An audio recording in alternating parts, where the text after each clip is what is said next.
भारत ने समंदर के अपने इलाके में क्यों हाई अलर्ट जारी कर दिया है, जानेंगे श्रीलंका में ऐसा कौन सा परिवर्तन हो गया है। तो वहीं दूसरी तरफ आखिरकार भारत के लिए ओमान को अपना नियम तोड़ना पड़ा और ये सब कुछ ही घंटे की मीटिंग में हो गया। जानेंगे क्या है मामला। इसके अलावा बहुत कुछ, आइए जानते हैं इन खबरों को विस्तार से। 2014 में जब पीएम मोदी की सरकार आई थी तब सबसे पहले यही आवाज उठी थी, जो अपने ही देश में बड़े बड़े बुद्धिजीवी हैं, उन्होंने ये कहना शुरू कर दिया था कि भारत के रिश्ते अब मुस्लिम देशों से लगातार खराब होंगे। देखना, अब मिडिल ईस्ट से जो हमने इतने वर्षों में रिश्ते बनाए हैं वो सारे रिश्ते खत्म हो जाएंगे। पर इसके उलट हुआ कुछ अलग। दुनिया में जितने मुस्लिम देश हैं, जो प्रमुख मुस्लिम देश हैं, उन्होंने उल्टा पीएम मोदी को अपने देश का सर्वोच्च सम्मान दिया। यहाँ उन लोगों के मुंह बंद हो गए। फिर भी ये कहा जाने लगा, जो विरोधी थे वो ये कहने लगे कि ये तो कुछ कूटनीति का चक्कर है और कोई ज्यादा फायदा नहीं होने वाला है। पर इसके विपरीत आप देख सकते हैं कि किस तरीके से कश्मीर मामले में सबसे ज्यादा सपोर्ट अगर किसी का मिल रहा है तो वो यूएई का मिल रहा है। माना कि यूएई भारत में इन्वेस्टमेंट करना चाहता है, लेकिन इसके लिए कोई और जगह भी तो चुनी जा सकती थी। इतना बड़ा भारत है, कहीं पे भी यूएई इन्वेस्टमेंट कर सकता था, लेकिन भारत ने उसे कश्मीर में इन्वेस्टमेंट करने को कहा और यूएई ने अपनी टीम भेजी, देखा, समझा और आखिरकार यूएई ने भारत के साथ सेपा साइन करने की बात कह दी, यानी फ्री ट्रेड एग्रीमेंट साइन करने की बात कह दी और एक बहुत बड़ा इन्वेस्टमेंट कश्मीर में करना भी शुरू कर दिया। कश्मीर में ये इन्वेस्टमेंट होना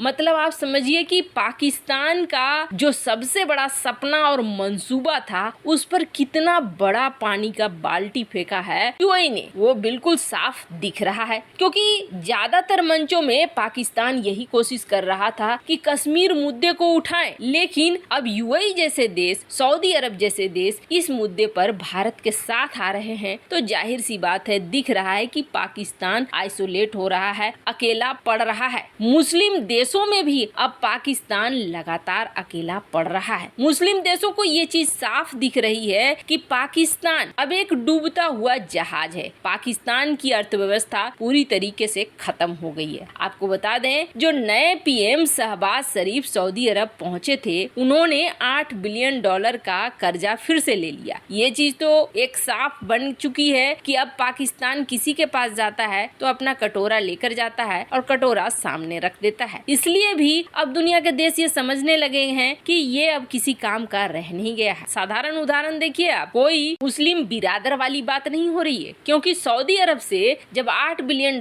का कर्जा मिला तो पाकिस्तान ने कहा कि थोड़ा हमारा इंटरेस्ट भी कम कर दो, ब्याज भी कम कर दो, लेकिन उन्होंने ब्याज कम करने से सीधा मना कर दिया। यानी वो बिल्कुल प्रोफेशनल हो गए हैं कि हमने आपको पैसे दिए हैं, पैसे के बदले में आप हमें एक मोटा ब्याज दोगे, इस आधार पर ये पैसा दिया गया है। ये बिल्कुल भी नहीं सोचना चाहिए कि यहाँ पर कोई मुस्लिम वाली बात है, कोई भाईचारे वाली बात है। तो एक तरीके से अंतर्राष्ट्रीय मंचों से पाकिस्तान वैसे ही बेदखल होता हुआ दिख रहा है। पर अब सबसे बड़ा झटका यूएई के बाद ओमान ने दे दिया। दरअसल है क्या कि ओमान चाहता है कि यूएई ने जैसे फ्री ट्रेड एग्रीमेंट साइन कर लिया है भारत के साथ, वैसा ही फ्री ट्रेड एग्रीमेंट भारत और ओमान के बीच हो। खाड़ी का ये देश भारत के साथ फ्री ट्रेड करना चाहता है, पर भारत ने भी ये साफ कर दिया कि ये इतना आसान नहीं है जितना आसान ओमान सोच रहा है। दरअसल कल मुलाकात हुई भारतीय व्यापार मंत्री और ओमान के व्यापार मंत्री आलिफ यूसुफ के साथ। दोनों देशों के बीच ये मीटिंग जहां सफल रही, तो वहीं ओमान के विदेश मंत्री ने बिल्कुल बातों बातों में ही कह दिया कि हमें आपके साथ एफटीए साइन करना है। ये सारे एमओयू साइन हुए, पर इस मीटिंग में हैरान करने वाली बात ये थी जब ओमान ने साफ तौर पर कहा कि हमें एफटीए साइन करना है। और आपको बता दें, जो व्यापार मंत्री आए थे अपने साथ बड़े बड़े बिजनेसमैन अधिकारियों को लेकर आए थे,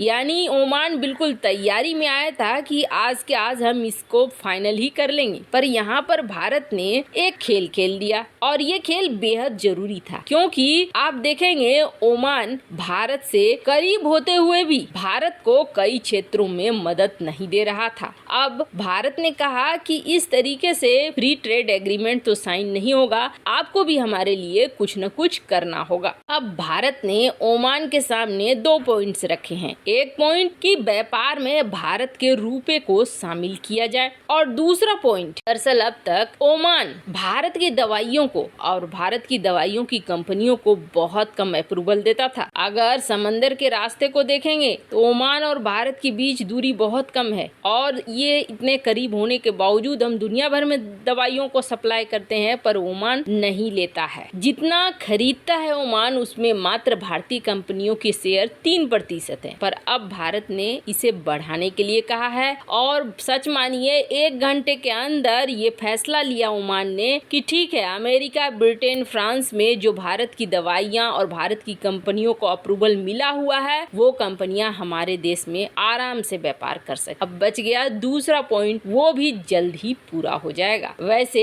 भारत की विदेश नीति बहुत ही अच्छी तरीके से चल रही है, ये तो साफ दिख रहा है। लेकिन भारत ने हाई अलर्ट क्यों जारी कर दिया है? आपको बता दें, सबसे पहली बात तो ये कि श्रीलंका में एक बड़ा परिवर्तन हुआ है, और इस परिवर्तन के तहत श्रीलंका की गद्दी पर अब पीएम के रूप में रानिल विक्रमसिंघे बैठे हुए हैं। और रानिल विक्रमसिंघे जो पहले भी रहे हैं प्रधानमंत्री, भारत के साथ इनके रिश्ते बहुत अच्छे रहे हैं, ये प्रो इंडिया हैं। और आपको बता दें, सबसे अच्छी बात है विक्रमसिंघे की कि ये अंतर्राष्ट्रीय सहयोग ले सकते। ऐसे में श्रीलंका की सारी विपक्षी दलों ने मिलकर इन्हें पीएम बनाया है। अगले 6 महीने तक ये रहेंगे पीएम, पर इनके लिए चुनौतियां कम नहीं है। शायद रानिल विक्रमसिंघे महिंद्रा राजपक्षे की जगह पीएम आज तक बने रहते तो ये स्थिति नहीं होती, पर देखते हैं कि कैसे ये हालात को संभालते हैं। पर फिलहाल भारत ने हाई अलर्ट जरूर जारी कर दिया है। दरअसल जिस तरीके की स्थिति श्रीलंका में पैदा हुई है, उसके बाद चूंकि श्रीलंका भारत से काफी नजदीक है, समुद्री रास्ते से बहुत सारे लोग भारत में घुसने की कोशिश कर रहे हैं, और ऐसे में अब ये भी डर लग रहा है कि अच्छे लोगों के साथ साथ कहीं बुरे लोगों की भी एंट्री न